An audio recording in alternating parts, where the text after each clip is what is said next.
Chandigarh hotel management का course करता मेरे बेटे ने। तो मेरा बेटा वहाँ 2 महीने तो बिल्कुल ठीक रहा, कुछ भी उसको कान भी गर्म नहीं हुआ। तो बल्कि मेरी जेठानी भी कहने लगी, एक दिन उसका फ़ोन आया तो मैंने उनसे बात करवा दी। मैंने कहा बड़े में रोहन का फ़ोन आया, तुम बात कर लो।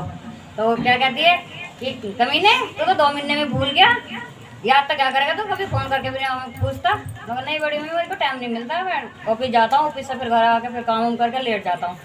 कि अच्छा ठीक है, चल कोई बात नहीं।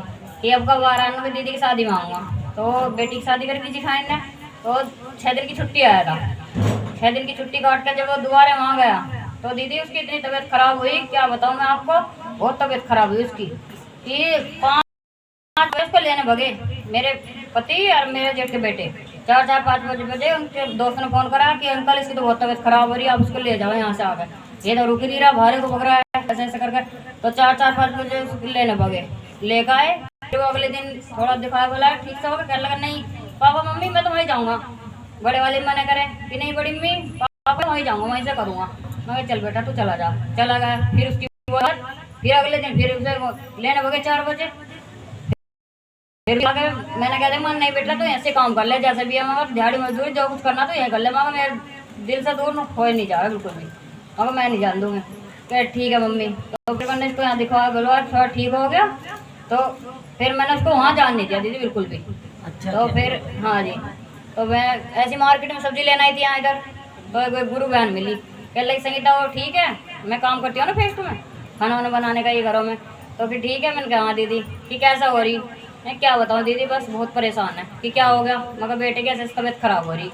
कि तू एक काम कर, मैं क्या कि तेने शिव को गुरु मान रखा। मैंने कहा नहीं। मैंने कहा दीदी वो क्या होता है। कि मेरे कहने से शिव को गुरु मान के देख, बना करके देख, और कुछ नहीं करना उसमें, बस दया मांगनी है। सुबह शाम पूजा पाठ तो अपने घर में करते हो, दिया बत्ती जलाते हो। उनके जी हाँ, कि बस गुरु से दया मांगनी है, जो भी तुझे दया मांगनी है वो। तो मैंने उनके कहने से दीदी शिव गुरु का नाम लिया और मैंने चर्चा ले ली।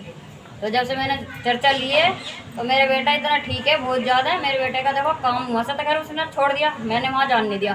तो अब देखो उसने पढ़ाई लिखाई भी अच्छी कर ली, और यहाँ इसमें कंपनी में ऑफिस का काम मिला उसका, जो फोटो नहीं बनाते वीडियो बनाते जो पे लैपटॉप पे, वो वाला काम मिला 30,000 का।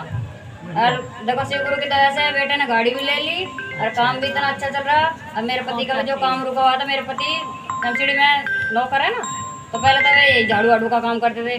तो फिर उन्होंने फार्म नंबर रखा था, तो उनका भी काम जो उन्होंने दया मांगी थी कि संगीता तो एक बार ऐसे दया मांग, मैंने कहा ठीक है। तो उनका भी काम पूरा हो गया, वे सुपरवाइजर बन गए।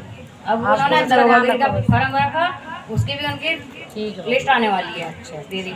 जिस दिन लिस्ट आ गई उस दिन मैं चर्चा करवाऊंगी बहुत अच्छी तरह से। बहुत अच्छा दीदी, मुझे को बहुत दया मिली। जब मुझे पता चल जाती है झूठे मुझे पता चलता ना, मैं सच्ची वहीं दिन निकालती हूँ। अभी देखो अभी गुरु बहन ने फोन किया था कि संगीता कहाँ। मैंने कहा गुरु बहन मैं तो घर हूँ कि यहाँ आ जाऊँगी थोड़े भी लोगों। मैंने कहाँ पे कि स्कूल के पीछे। मैंने कहा ठीक है गुरु बहन, बस अभी आई। मैंने कहा तो मैं बस लेटी हुई थी, फोन ही चला रही थी, मैं बस सीधी यहीं आ गई। तो हमारे को बहुत दया मिली दीदी, बहुत ज़्यादा। देखो दिया बत्ती तो सब करते ही हैं, पर बहुत अच्छा है ये। और ये भजन शिव सबसे महान है दीदी, वो जो